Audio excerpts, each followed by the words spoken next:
Legends of Live Award recipients.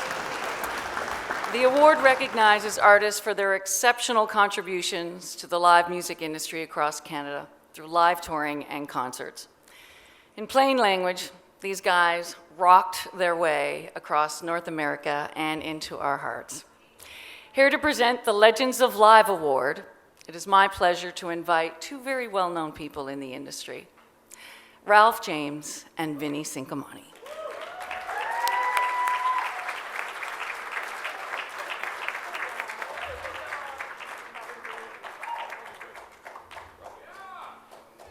Hello. Greetings. Ladies and gentlemen, we are proud and privileged to be here tonight to present Mike Levine, Gilmore, and Rick Emmett, Triumph, Canada's rock and roll machine, the Legends of Live Award. I'm going to try to keep this down, Ralph and I, till about 40 minutes, okay? You know that's true. Triumph, I've had the pleasure of being the responsible agent for Triumph since 1975, when their first album came out.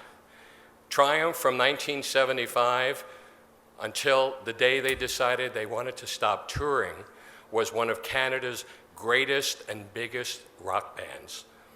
They have 18 gold albums, 9 platinum albums in the US and Canada. They have been inducted into the Canadian Music Hall of Fame and the Juno Hall of Fame. They have sold out arenas from right across Canada to the US. They've had hits like Magic Power, Lay It on the Line, Hold On, Fight the Good Fight, and Put the Rock in Rocky Mountain Way. I have to tell you, we're very honored and privileged tonight. I want to introduce Ralph James to say a few words too. We had the opportunity to get to tour with Triumph with my band, and they were unbelievably helpful for us. And I learned so much from them. We shared agents, but Harlequin and Triumph were represented by Vinnie and by the late Troy Blakely at APA.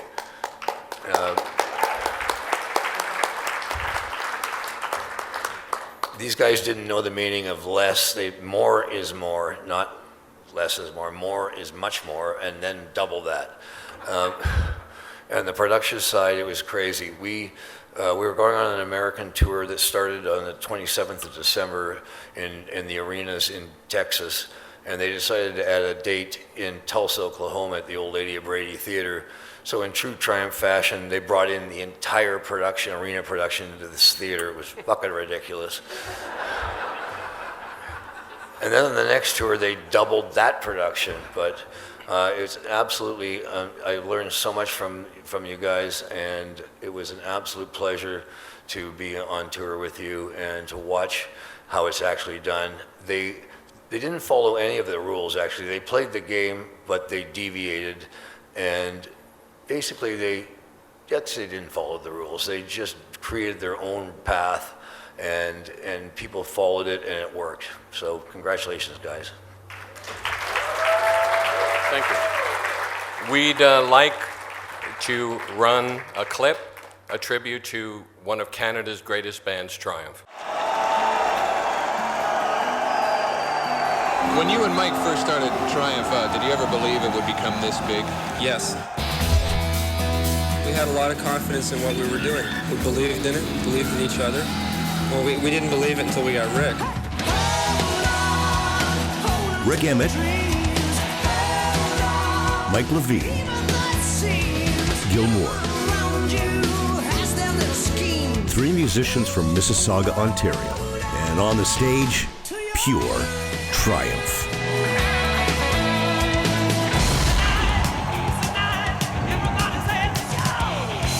Just want to hear a band, stay home and listen to your stereo.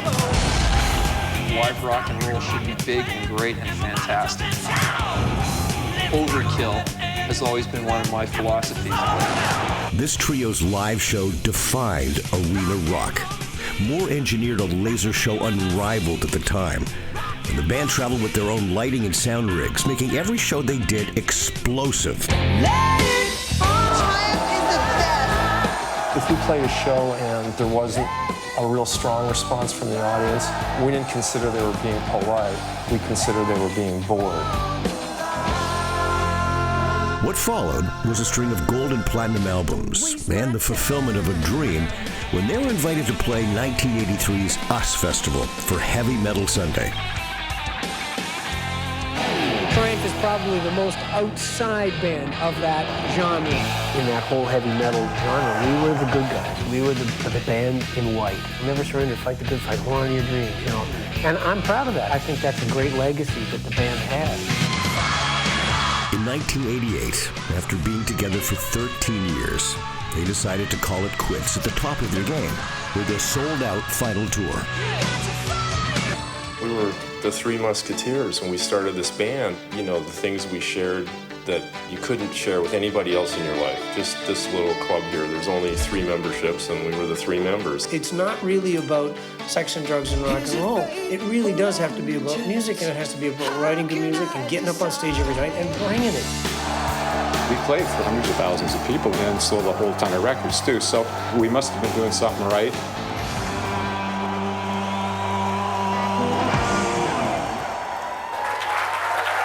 Ladies and gentlemen, I want you to get on your feet to welcome the induction of Canada's rock and roll machine, Triumph, Gil Moore, Mike Levine, Rick Emmett. Come on up, guys, you deserve this. Come on, everybody, man. Fucking legendary band. Let's go. Come on.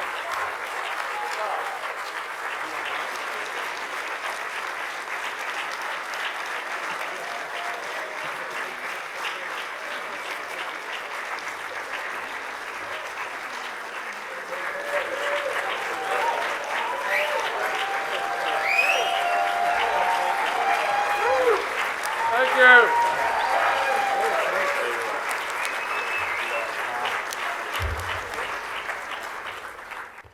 Well, I suppose we got to say something now. Can we run that clip again? That was pretty cool, actually. Thank you, Siobhan, for doing that. And thanks to Vinny and Ralph for the great intro, and Ralph for dressing up for the occasion. I really appreciate it. We'd like to congratulate all the winners and nominees from not only last night's awards and all the winners and nominees here today. And a big congratulations from us to Steve Herman for his induction into the Hall of Fame. I don't know if Steve's here or not, but Steve did say last night did say everybody is invited to his home in the Hollywood Hills that Mike Rapino bought him. I'd like to thank Neil Dixon and CMW for this fantastic award. Neil, thanks, buddy. It's a great honor for Triumph, and it also honors the team players that worked with us over the years, and we all know that it's a team game, especially now. You've got agents, promoters, managers, everybody working together. To that end, I'm going to turn it over to Gil, who's going to name some of the guilty players that we have. I'd like to talk a little bit about the way we approach the business, maybe if there's some younger musicians in here, or performers, is we didn't take an adversarial relationship with promoters, and we tried to work with them, and we tried to work with our agents as well. You know, as Vinny has alluded to, he was only our agent since day one, gig one. Loyalty is something that's very important in this industry. If we're going to really grow the industry, we need loyal people. So I love those long relationships. Like the relationship we had with Harlequin, Ralph, was unbelievable. These guys gave us a platinum record. Harlequin got a platinum record and gave it to Triumph. It said, presented to Triumph. It was unbelievable. So, yeah, really. You know, up here in Canada, you know, we had the support initially right out of the gate. Michael Cole, Donald K. Donald, Riley, Gary Stratichuk, Ron Sakamoto, Norman Perry. These promoters all, Arthur, the whole, group, and they had so many names. They started with CPI, but we all know that we morphed a few times in the promoter scene. They were behind us from day one, supported us, helped us up here. The same thing happened in America. When we crossed the border, we really got the open arms treatment. I have to congratulate Ray Daniels and Vic and the guys in Rush who preceded us by about half a year, I think, and they opened a lot of doors. They helped us a lot.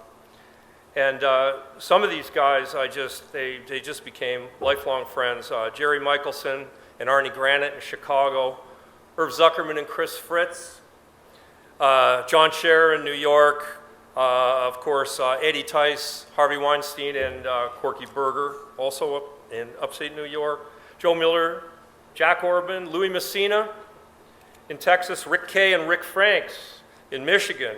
God bless Michigan. Paul Merks out on the northwest coast. Brian Murphy down in Los Angeles. Bill Graham, the late great Bill Graham. What an experience I had working with Bill Graham. Wow. And was told he was the toughest guy, you're going to hate Bill Graham. He's just so, he'll never talk to you, Gil. Bill Graham, I had a great relationship with because when he took the time, I asked him to take the time to speak to me. I was a young man. He took the time, he spoke to me. And we formed a great partnership in San Francisco and a few other markets in that region that lasted for years. Greg Perloff and Danny Scheer as well. Can't forget those guys. Barry Fay, what can you say about Barry Fay and how great Barry Fay was? John Meglin, Jack Boyle. Jack Boyle was about ready to crack me over the head one night. You guys will probably remember the story. And we became great friends. Jack was an Irishman, I'm an Irishman, so there was a little bit of hard-headed whatever going on, but great relationship there. Phil Lashinsky, Dave Lucas and Steve Sebesman in the Midwest. Boy, oh boy, did they ever have our back, as did Randy McElrath up in Wisconsin. Jules Belkin in Cleveland. There's Bill Graham number 2. Everyone warns you about Jules Belkin, or at the time, about what, he'd been there from Jimi Hendrix on. You better watch out for Jules because you can't trifle with him. Jules had Triumph's back, other than spelling our name incorrectly on the marquee one night at Richfield Coliseum, which I ribbed him about for years. He was always there for us. Frank Russo, Cecil Corbett in the Mid-South, Rich Engler, Danny Kresge. These are all people that we really do owe our career to, and we're very grateful to. There are some other agents that participated along the way in America. Troy Blakely, the late great Troy Blakely, essentially held the torch. We love Troy. Along the way, he changed agencies a few times, so we ended up working with Wally Meyerowitz, Dennis Arfa, Bill Elson, Terry Rhodes, Rob Light, great agents, famous agents.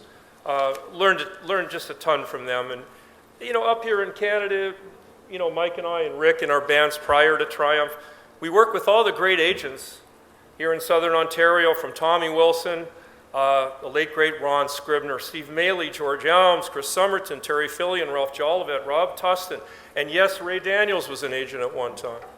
So we learned from all of these great contributors to our career. We thank them from the bottom of our heart. And we always felt, we grew up in an era when it was all about the record, and the live thing was to support the record. We never approached live touring that way from day one. We approached it from, I'm going to say we were the first indie band because we went out there looking to do this with our audience, and the way we attempted to do that was go to their hometown and rattle their cage in a really uplifting, positive way, and I think we succeeded at that. So, God bless the Triumph fans.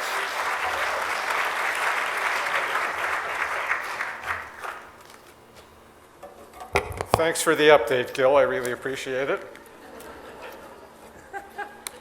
And now we're going to try and wrap this up quickly, but we'd be neglected not sharing this with what we call the Triumph Hall of Fame members, guys that really were part of our team forever, or at least part of forever. So I'm just going to run down a list because I have to, and please bear with me. Alex Andronacki, who from day one was our tour manager, managed Metalworks Studios for years and still part of the school with Gil. Joe Owens, a great friend and a great marketing guy that worked with us right through the 80s. Mikey Primo, a roadie, started off as Gil's drum roadie. Now he runs the Sound and Light Company, the Metalworks Sound and Light Company. We've already addressed the late Troy Blakely, but he was a mensch, a wonderful, wonderful guy. On to the only guys that ever managed us, the late Steve Propaz and Neil Dixon.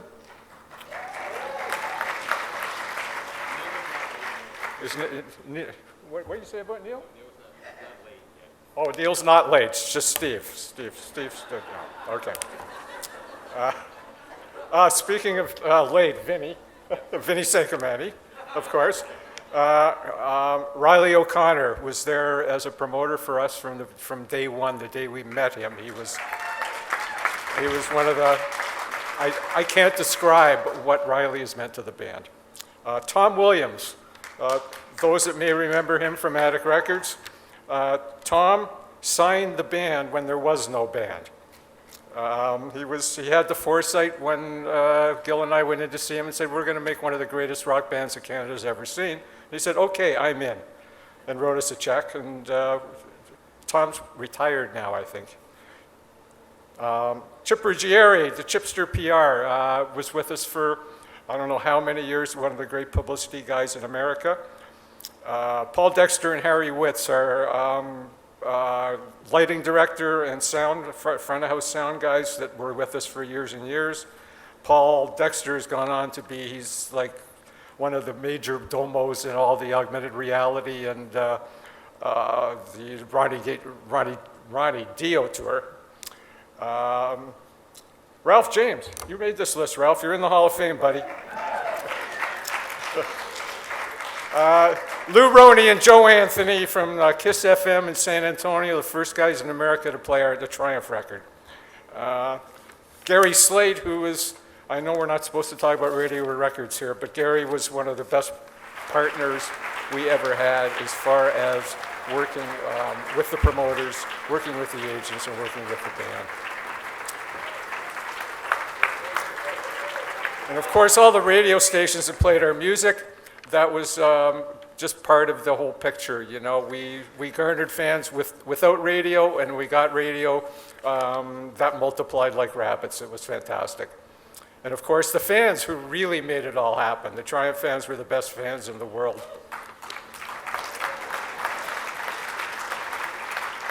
And of course, our families who supported us unconditionally during our journey. We're going to address them individually now, so I'm going to finish, but I'm going to let Rick start because he's been very quiet. Come on, Rocket. I don't want to talk hardly at all, but I just want to thank Jeanette, who's here tonight, and my kids for putting up with me for so many years. My kids would say, "Oh, Dad, guitar, guitar, guitar," and if they were here, that's what they'd say too. So I love you and thank you.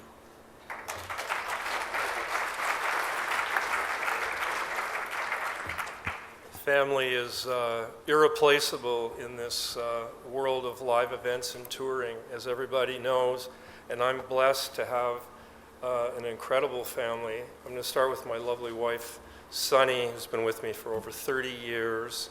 Could not do this without you, and I love you very much. My big guy, Miles, is right there, and beside Miles, Holly, and Lauren, and the newest member of our family, Lauren's husband, Craig. I'm absolutely blessed to have all of you to support me all along the way. And I want to thank my late father. I wish he was here. He was part of Triumph for many, many years. His name was Herb Moore, and he was my guiding light and mentor. And I'm thinking about you, Dad.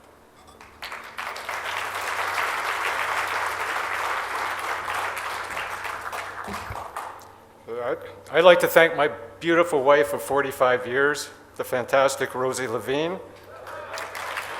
She's been the love of my life. And I don't know how the hell she put up with me for all that time. You guys don't know either, right? I know. It's amazing. And my son Matt and his partner Tori, who are here tonight. Matt was a big supporter of Triumph when he was young. I don't know if people in this room are old enough to remember, but the airports used to have hucksters with, toys that silly toys like I seen on TV.